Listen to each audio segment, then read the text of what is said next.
काही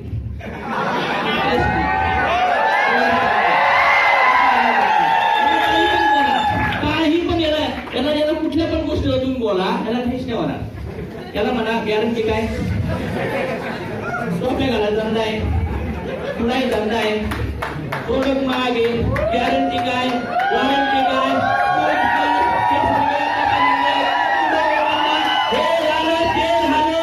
मला नाही करायचं. काही बोला, त्याचा सगळा परिवार याच्या गळ्यावर असं मुंडक्यावर याच्या बसताना असा तरी म्हणा नाही करणार, नाही करणार, तुम्ही का बोलत का करणार.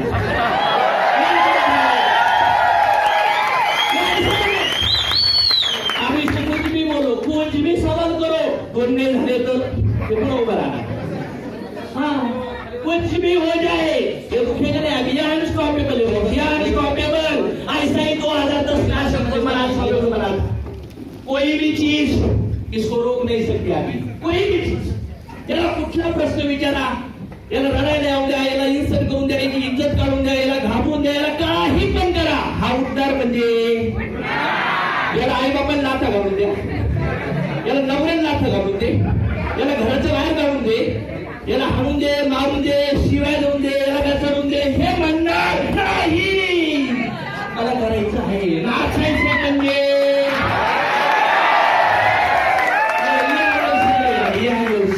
कोण कोण तयार आहे सलांडे गेली.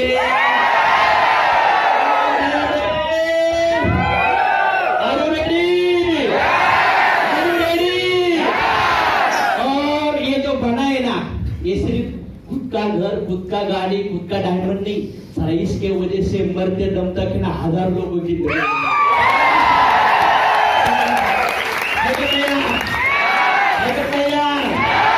लोगों के दुख दूर करने के लिए तैयार हो गया, डायमंड बनने के लिए तैयार हो गया, स्पिरिचुअल ज्ञान लेने के लिए तैयार हो गया, गाड़ी लेने के लिए तैयार हो गया, लीडर बनने के लिए तैयार हो गया, लड़ने के लिए तैयार हो गया, लड़ने के लिए तैयार हो गया.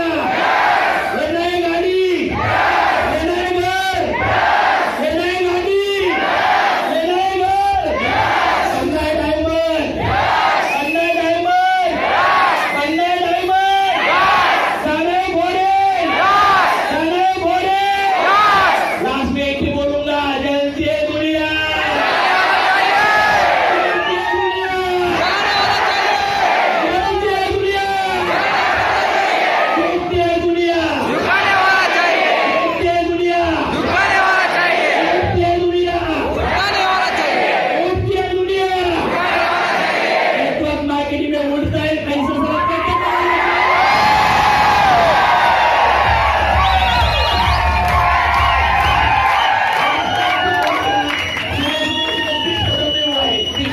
नहीं हुआ है.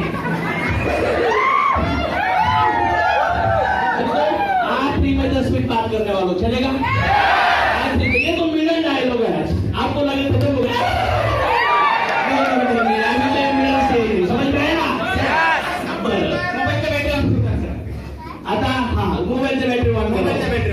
मी बोलतो त्याच्याकडे लक्ष द्यावा. झालं टॉर्च ऑन करा म्हणते ते लोक. टॉर्च झालं नाही तयारी झालं का. टॉर्च ऑन पट पट पट पट पट पट सगळ्यांना टॉर्च ऑन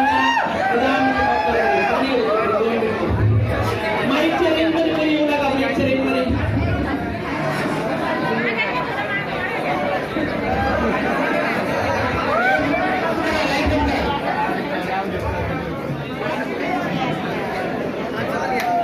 झाले. झालो ओळख नाही सगळं.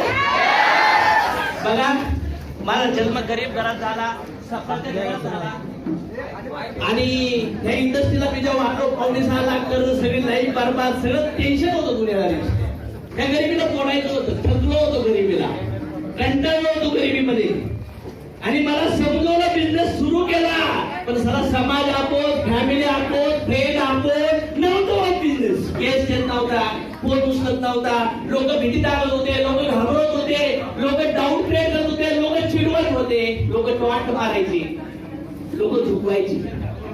खायला पैसे नाही, उपाशी झोपायचो. कधी कधी मिसळ पाण्यात बुडवून बिस्किट खाल्ले, भूक लागल्यावर चहा पिऊन भूक भागवली, रेल्वे स्टेशनवर झोपून राहिलो, बाथरूम मध्ये आंघोळ केल्या, आई बाप सगळे आपोस, बापाने नाव खराब करून टाकलं होतं सगळ्या पाहुण्या रावळ्या गावात नातेवाईकात. 2-2 अडीच वाजता गेलो ना तर घर उघडत नव्हते, मारुती देवळात जाऊन झोपायचं. लग्न झालं होतं, लग्न बायकोला पुन्हा घरी पाठवलं होतं, बॅचलर मध्ये राहत होतं, रूम मारमध्ये बिराळ बाहेर काढलं होतं. बाप झालं होतं, बाप दवाखान्यात पोराला नीट करण्यासाठी पैसे नव्हते, गाडीची चावी ठेवली होती. तू पाहणार म्हणलं अशोक कुत्रे बरे म्हणलं तुझ्यापेक्षा प्राणी बरे आहेत. बायको ना शिवून साड्या घालायची, कधी कधी शिवून परकर ब्लाऊज घातला बघितलं माझ्या केसेसला. आईची साड्या फाटलेल्या, वडिलांचा पायजामा शर्ट फाटलेला, सगळी गुण नाही परवा होती, सगळी गुण तुटलो होतो. बहिणीचं लग्न एका सिंपल घरात झालं, लहान भाऊचा पाय कट झाला, 18 वर्षामध्ये 6 लाख रुपये खर्च लागले. डॉक्टरने ऍडमिट करून घेतला आणि एंडिंगला एवढे पैसे घेतले तर डॉक्टर म्हणले पाय कट करावं लागेल. भाऊला न सांगता मी म्हणलं ठीक आहे करा. आणि जेव्हा ऑपरेशन करून बाहेर आलो, तेव्हा शुद्धीवर आलो, तो जेव्हा म्हणला ना भाऊ माझा पाय कुठे, त्यावेळेस मला वाटलं घसा रडलो होतो आणि मी बेशुद्ध पडलो. ग्रॅज्युएशन झालं, 30,000 पगार, हे परिस्थिती. आणि त्या कंडिशन मध्ये ना 2:30 वाजता रेल्वे ट्रॅकवर मरायला निघलो होतो. नाही जागायचं म्हणलं आता बस. बाप झालो, नवरा आहे, भाऊ आहे, मुलगा आहे. फक्त पैशामुळं, या दुःखामुळं, या त्रासामुळं सोडून झालो होतो. हे कळतच नव्हतं मला, हाय बाप काय, हेच भाऊ, हीच बहीण, हेच बाप, हीच बुद्धी, हेच नॉलेज कळत नव्हतं. संघर्ष फार मोठा होता, दुःख फार मोठं होतं. समाजाने सांगितले सगळे नियम फॉलो केले, सगळे नियम फॉलो केले, शिकलो, जॉब केले, 7-8 वर्ष काही नाही सर. 3-4 दिवस लागले होते पुण्यामध्ये रूम शोधायला.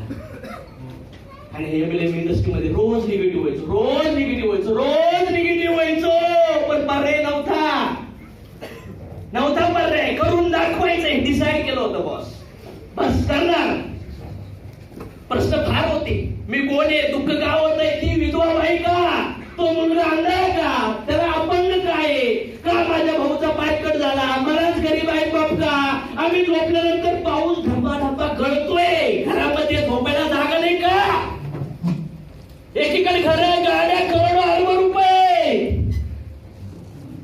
पण माझा बाप 50 रुपये रोज कमवून येण्यानंतर संध्याकाळी दारू पिऊन झोपावं लागत होतं का? वाय कोण जबाबदार आहे? नव्हतं करत.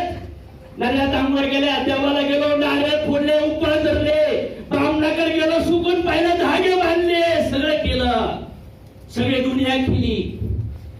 अंगात येणाऱ्या लोकांसोबत बसलो, सगळे पर्याय संपले. नाही कुठंतरी मिस्टेक होती, अशोक कुठंतरी होतीये, तुला शोधावं लागेल का मुळापर्यंत जावं लागेल. आणि मित्रांनो, ज्या दिवशी मला गीतेचं ज्ञान भेटलं ना, मी आता पब्लिकली सांगायला लागलो, 2010 पासून ह्या गोष्टी माझ्या जीवनात मला एवढं समजलं, ह्या सगळ्या दुःखाला मी जबाबदार आहे, परिस्थितीला मी जबाबदार आहे. माझ्या लाईफ मध्ये जे लोक येतील ना चांगलं वाईट देण्यासाठी, हे माझ्या कर्माचं फळ एक्सेप्ट करायला लागलो आणि बेदूर जाऊन काम करायला लागलो. भगवंताला एकच म्हणायचो, भगवंता मला सद्बुद्धी दे, मी लोकांचं कल्याण करू.